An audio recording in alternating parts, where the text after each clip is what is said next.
For me, it's a huge honour. I was, overwhelmed by the other recipients of the award.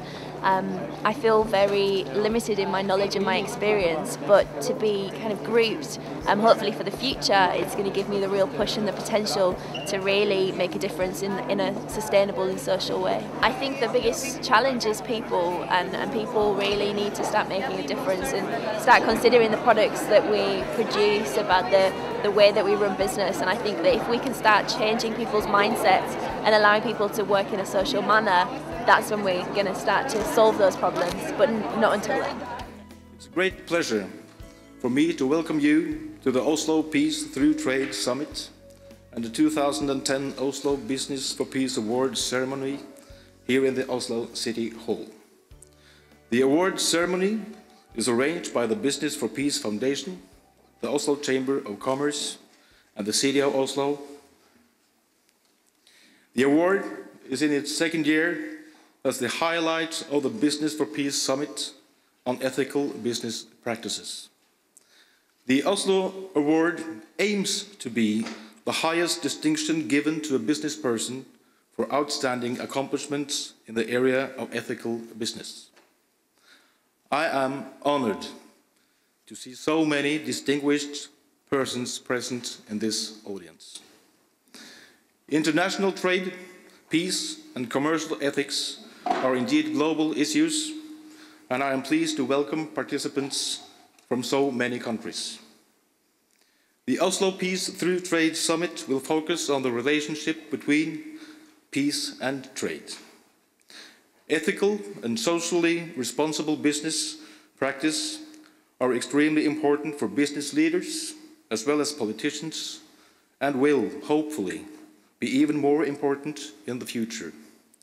Technological innovations and new communication solutions have created a transparent world within the new economies, and qualities including and demanding high moral standards in business will be necessary both nationally and globally. We want to succeed through a knowledge-based society. Openness to other cultures, new knowledge and technology, as well as international cooperation and participation are important in order to further understand global development today. Further strengthening of our international relations is therefore essential.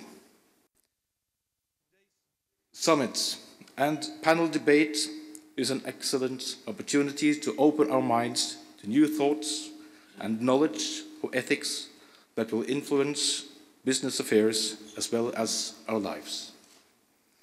I would like to thank the Business for Peace Foundation for this very important initiative. City of Oslo is proud to be a part of this event. The 7 honorees nominated for the 2010 Oslo Business for Peace Awards as a result of a worldwide search for candidates are excellent ideals for the rest of the world. I wish you all heartily welcome to the Oslo Peace Through Trade Summit 2010. Thank you. Ladies and gentlemen, dear friends, my name is Jan Egeland. I will be the moderator of this session. Friends, it is incredible how effective business, trade, and commerce can be as a tool for peace, for human rights, for development, for reconciliation, when it is based on ethics and when it has society as its goal.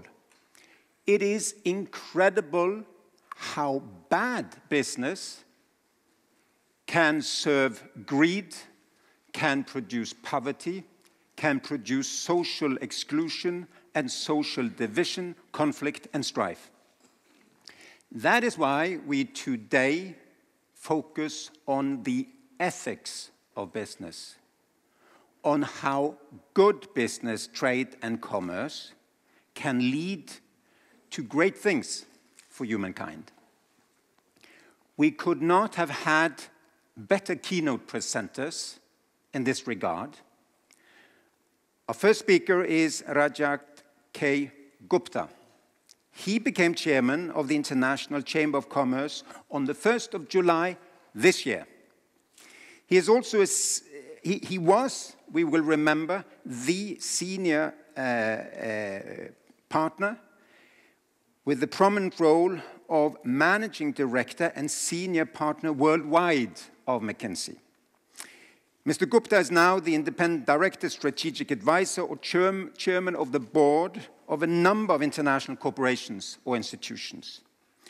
From my own time in the United Nations, I remember his services for the organization as Kofi Annan's special advisor on UN reform. He's now on the board of or resource for numerous non-profit institutions focused on education, health, and development, including several leading universities, the Global Fund for AIDS, Tuberculosis, and Malaria, and the Bill and Melinda Gates Foundation. And the list goes on and on. What I didn't know was that Rajat even knows us up here in the High North very well. He assumed the leadership of McKinsey's Scandinavian offices as early as 1981. Please help me in welcoming Mr. Gupta. Well, thank you for that wonderful introduction. I am truly honored to be here, and it is one of my first official functions as chairman of International Chamber of Commerce. It's a very special one, and I am very privileged to be here. Many of you may not know, ICC was founded in 1919 in the wake of post-World War I Paris Peace Treaty by a group of very far-sighted European and American business leaders. They were convinced that international trade was a major driver for economic and social development, because they also believed that it would lead to better understanding between people. The group of visionaries then came together and were known as Merchants of Peace. Their vision to promote peace and prosperity through world trade has proved prescient. The last 20 years of the global market economy have witnessed phenomenal growth among many developing economies and unprecedented reductions in poverty. The accompanying trade and investment has opened up dialogue that keeps countries talking rather than fighting. ICC's founding fathers shared many of the qualities displayed by the award winners we are honoring here today. They were enterprising, impassioned, and even somewhat audacious. ICC's first president, Etienne Clementel, was a former French Minister of Commerce who recognized the strong link between peace and prosperity. He was of the firm belief that if goods crossed borders, soldiers wouldn't. In 1938, another ICC chairman, Thomas Watson, founder of IBM, traveled to 21 European countries in an effort to prevent the outbreak of war. He could not succeed, but his principles still hold today. Since its inception, ICC has strived to champion an open global economy as a force for three fundamental ingredients of peace: economic growth, job creation, and prosperity. Today, this remains our fundamental mission. Over the last 90 years, we have fought hard to bring down trade barriers, establish multilateral trade agreements, and develop tools and services for doing business globally. The exponential increase in world trade since World War II has resulted in raised living standards and increased prosperity in many parts of the world. However, today, the world is more complex than ever, and we are confronted by an array of global challenges from job creation, health, education, climate change, and so on. We are very concerned about stalled progress on, for example, trade policy. This threat of increased protectionism in the aftermath of the economic crisis is indeed a bad trend. The world needs a commitment to free trade and resistance to protectionist measures that are detrimental to global rebalancing and multilateralism. There is a real danger that the results of nearly 10 years of negotiations might be lost or set aside indefinitely if the Doha round does not succeed. In recent years, it has become apparent that business minding its own business is simply not enough. Business must play a role in addressing societal issues. In January 1999, the UN Secretary General Kofi Annan proposed a global compact between the UN and business to uphold and to promulgate a set of core values in the areas of human rights, labor standards, environmental practice, and so on. The Global Compact was born and has since contributed to advancing voluntary corporate responsibility amongst a very broad range of actors. ICC firmly supports the role of corporate responsibility in addressing today's issues and has pioneered hands-on tools to help companies contribute to the society they operate in.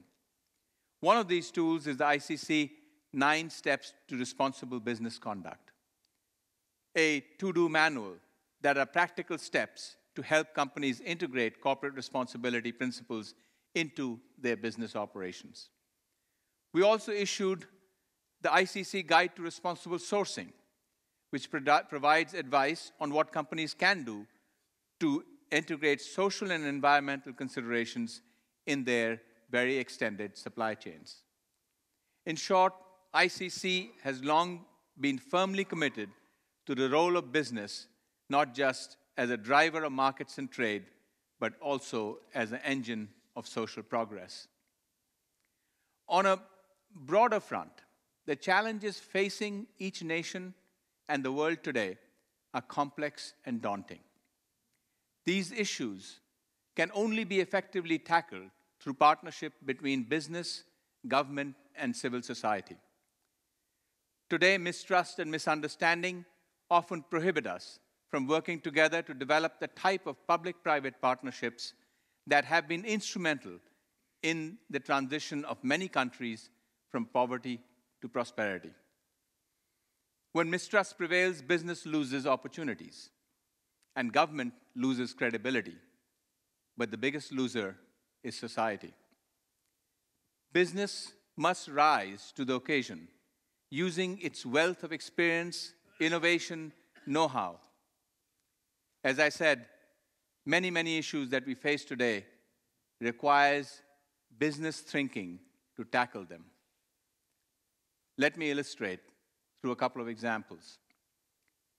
As was said in the introduction, I was very involved in the creation of the Global Fund for AIDS, malaria, and tuberculosis.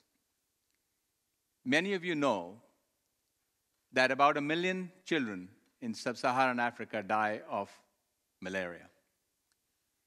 These are completely unnecessary deaths because we have all the solutions at our hand. They're very simple.